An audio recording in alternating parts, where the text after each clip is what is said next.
Alright, today on Random Antics and Reviews and Retrospectives, today we're gonna be doing something a little different. As you can see here, I brought my old artist portfolio from my days at community college, and what we're gonna do with it is we're gonna take a look at all of these drawings and compare them to some new ones just to show how much I've improved over the years. So without further ado, let's get critiquing. What we're going to be looking at first are what we like to call in the art world line gestures. Now, line gestures were just to plan out the motions and the posing, just to get an idea of how a figure moves. And this was an assignment I did for my life drawing course back at Johnson County Community College, where it was nothing but line gestures all day. As you can see back then, I had very little idea of perspective, foreshortening, proportion, and placement. That's not a line gesture, that was just random doodles. And as you can see here, each one is blocky, it's not really toned out, I suppose. But as the years progressed, I began to practice foreshortening a little bit more. And now I can actually foreshorten a figure in a figure drawing. Now, let's put those aside and go on to the next one. Now, these next ones right here are just a couple favorites I've kept over the years, mostly from Drawing 2 and my life drawing course. So this one right here is what's known as an ambiguous figure ground drawing.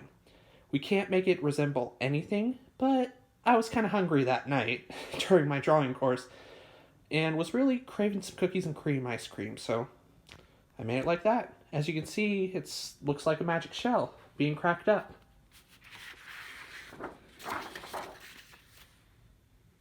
And this one, we had to draw from a model, and I decided to base the person off of Julius Caesar.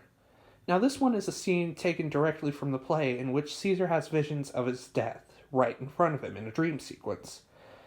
Once again, as was the case with the line gestures, I had very little understanding of stuff like proportion, foreshortening, and placement, which I think I got the hang of now. Plus, my shading wasn't all that great at the time.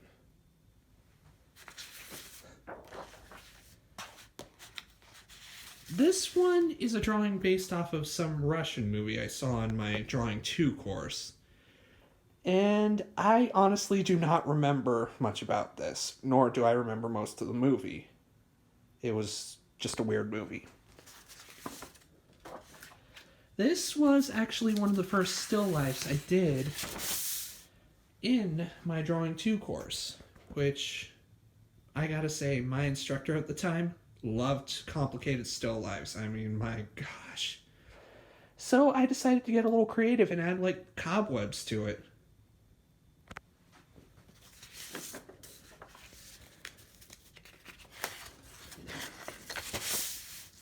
This one, again, I don't remember much about it, but as you can see, I was trying to improve my skills with drawing from a light source, drawing perspective, etc., etc. Back then, I was more adept at drawing from memory rather than observation, unlike I do now. And of course, this is of my 3DS, or rather a very disproportionate version of my 3DS. Enough said. This one was another still life, which, as you can see, I did not have that good of an understanding of how folds work in clothing.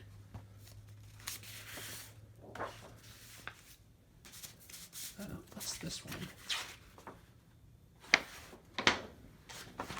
This one is what's known as a reverse negative. Again, problems with placement and proportion, plus drawing value.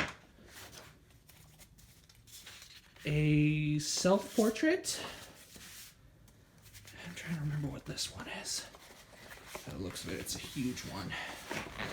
So I'm going to have to stand back quite a bit. Whoa! Whoa, what do we have here? My old skeleton drawing. I was always wondering where this is, despite being unfinished. You know, maybe I could go back and redo this one. It's certainly pretty solid, and it's one of the better ones in my old portfolio.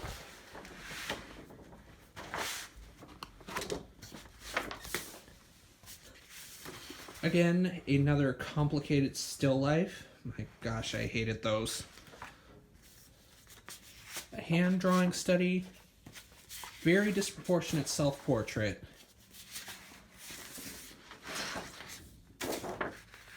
Unfinished drawing. And that was, for the most part, a lot of my old portfolio. Oh, crud. And now, after I clean this up, let's take a look at some of my newer drawings, preferably the Sharpies. Now, intermediate drawing is where things start to get really interesting, as one of the assignments is we had to draw on cardstock, but we couldn't use anything but Sharpie just to build confidence in it. So the first one you see here is a drawing of my foot. As you can see, the proportions are a little bit off, but I did this during the beginning of the class. And when you see later, you'll see my work in proportions and foreshortening has really improved since then. Now this one is one of my favorites, and also it got entered into an art show just recently. It's called It Came From Below. I was inspired by the Stephen King movie It when I was drawing this.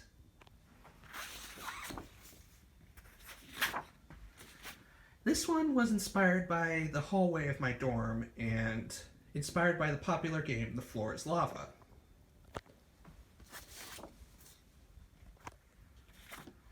This next one suffered a little bit of damage. I accidentally spilled water on it and a few other drawings. But this was the first attempt at my foot, and as you can see, the proportions were even worse.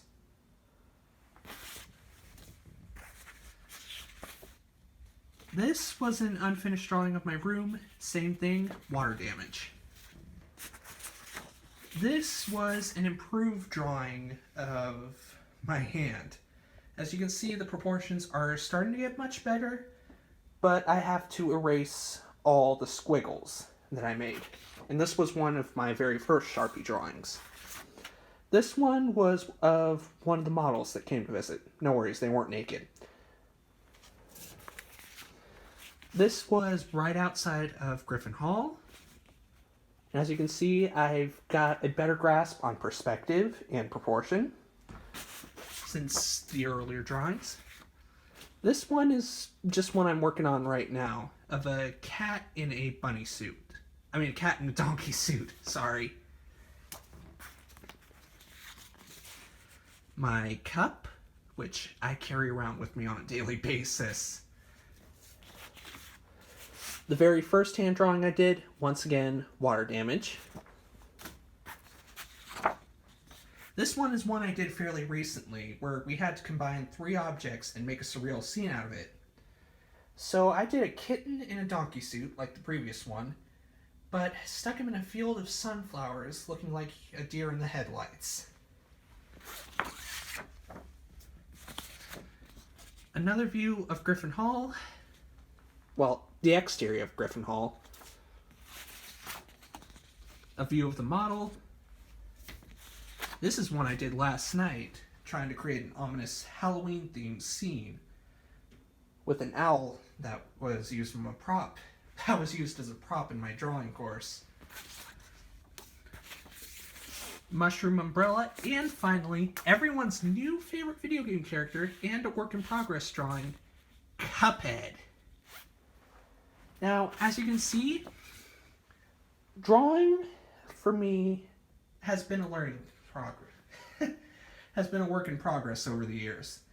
And some advice I'd like to give to you, keep on practicing, keep on drawing, and as my former instructor for drawing once said, draw like there's no tomorrow.